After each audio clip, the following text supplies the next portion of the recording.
रमज़ानुल मुबारक का महीना अल्लाह रब्बुल इज़्ज़त की रहमतों का ख़ज़ीना है। खुशकिस्मत होते हैं वो लोग जो इसकी कदर व फ़ज़ीलत को जानते हैं और इस महीने से भरपूर फ़ायदा उठाते हैं। ये वो महीना आने वाला है जिस महीने में अल्लाह रब्बुल इज़्ज़त की रहमतों की घटाएँ बरसने वाली हैं। अल्लाह रब्बुल इज़्ज़त की रहमत के तमाम दरवाज़े खोल दिए जाएँगे और जहन्नम के तमाम दरवाज़े इस महीने में बंद कर दिए जाते हैं। ये इतना कीमती महीना है कि रसूलुल्लाह सल्लल्लाहु अलैहि वसल्लम जब रजब का चाँद देखा करते थे, तो अल्लाह रब्बुल इज़्ज़त से ये दुआ फरमाया करते थे कि अल्लाह हमें खैर और आफ़ियत के साथ रमज़ान तक पहुँचा, कि यानी हमारी उम्र को इतना आप कर दीजिए कि हम रमज़ान तक पहुँच जाएँ और रमज़ान के महीने में हम इस बरकतों को समेट लें। अब हमें चाहिए कि ये महीना जो आने वाला है, इस महीने के आने से पहले-पहले हम भी इसकी तैयारी करें, ताकि हम इस महीने से सही फ़ायदा उठा सकें। चाहिए तो ये है कि हम साल के 12 महीने अल्लाह रब्बुल इज़्ज़त की इबादत करें, अल्लाह को राज़ी करें। लेकिन साल के 11 महीने हम गफ़लत में गुज़ार देते हैं, सही तरह अल्लाह की इबादत नहीं कर सकते, अल्लाह को हम राज़ी नहीं करते, तो अल्लाह ताला हमें एक और महीना देता है जिस महीने में सिर्फ़ अल्लाह की रहमत ही नाज़िल होती है, कि इस महीने में हम अल्लाह रब्बुल इज़्ज़त की रहमत को समेट लें, अल्लाह को राज़ी कर लें, ताकि हम जो साल के 11 महीने जो हमसे कुताही हो गई, जो गफ़लत हो गई, हम उसकी कमी कुताही को इस महीने में दूर कर लें और इस महीने में अपने आप को इस तरह का आदी बना लें कि आइंदा साल के जो 11 महीने होंगे, हम उन भी 11 महीनों के अंदर इबादत का अपने आप को आदी बना लें और हमारी एक रूटीन बन जाए इबादत करने की।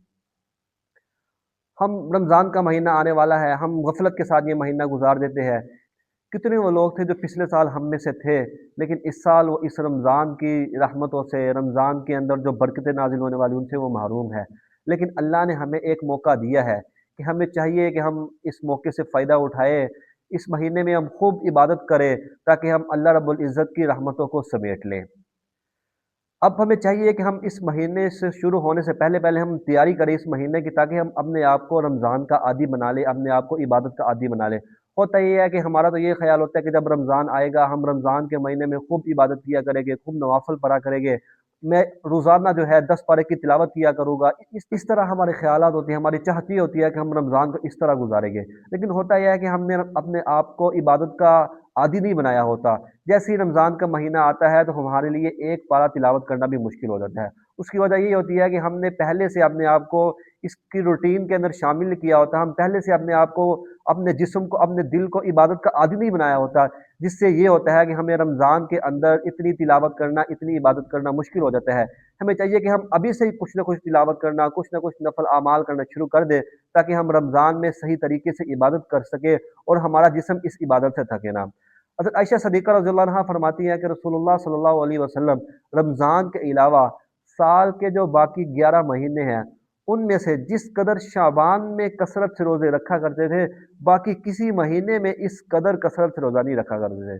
फिर वो उनकी वजह बताती है कि किस वजह से रसूलुल्लाह सल्लल्लाहु अलैहि वसल्लम शाबान के अंदर इस कदर कसरत से रोज़ा रखा करते हैं। वो वजह बताती है कि इस्तिअदादन लि रमज़ान, के रमज़ान की तैयारी करते हुए, कि आगे रमज़ान का महीना आने वाला है, उससे 1 महीना पहले शौवाल में रसूलुल्लाह सल्लल्लाहु अलैहि वसल्लम अपने आप को तैयार कर लेते थे, ताकि रमज़ान के अंदर इबादत करना, रमज़ान के अंदर रोज़े रखना कोई मुश्किल ना हो। तो हमें भी चाहिए कि हम भी अभी से, जो चंद दिन रह गए हैं, इन दिनों में हम अपने आप को इबादत का आदी बनाएँ, ताकि रमज़ान में इबादत करना हमारे लिए कोई मुश्किल ना हो। अब ये महीना आने वाला है, इस महीने में हम खुद इबादत करें, अपने दिल को साफ़ करें। जब तक दिल साफ़ नहीं होगा, तब तक हम इसकी रहमतों से फ़ायदा नहीं उठा सकते। बारिश जितनी ही तेज़ क्यों ना हो, लेकिन जब बर्तन उल्टा पड़ा होगा तो एक कतरा भी उस बर्तन के अंदर नहीं जाएगा।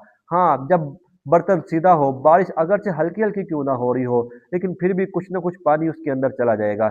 इसी तरह ही अगर हमारे दिल के बर्तन जो है वो उल्टे पड़े हुए हैं, हमने उनको सीधा नहीं किया, तो चाहे कितने मर्ज़ी हमारी ज़िंदगी में रमज़ान आ जाए, हम उसकी रहमतों से कोई फ़ायदा नहीं उठा सकते। हाँ, हमारे दिल का बर्तन सीधा हो, तो चाहे हमें एक ही रमज़ान क्यों ना मिला हो, कोई चंद रमज़ान ही क्यों ना इबादत के लिए मिले हो, हम उससे कुछ न कुछ फ़ायदा उठा लेंगे। हमें चाहिए कि हम अपने आप को अभी से इबादत में, अभी से तैयारी में लगा दें, ताकि इस रमज़ान के महीने को हम गफ़लत में ना गुज़ारें, बल्कि इस महीने में हम भरपूर तरीके से इबादत कर सकें और अल्लाह रब्बुल इज़्ज़त की रहमतों को समेट सकें।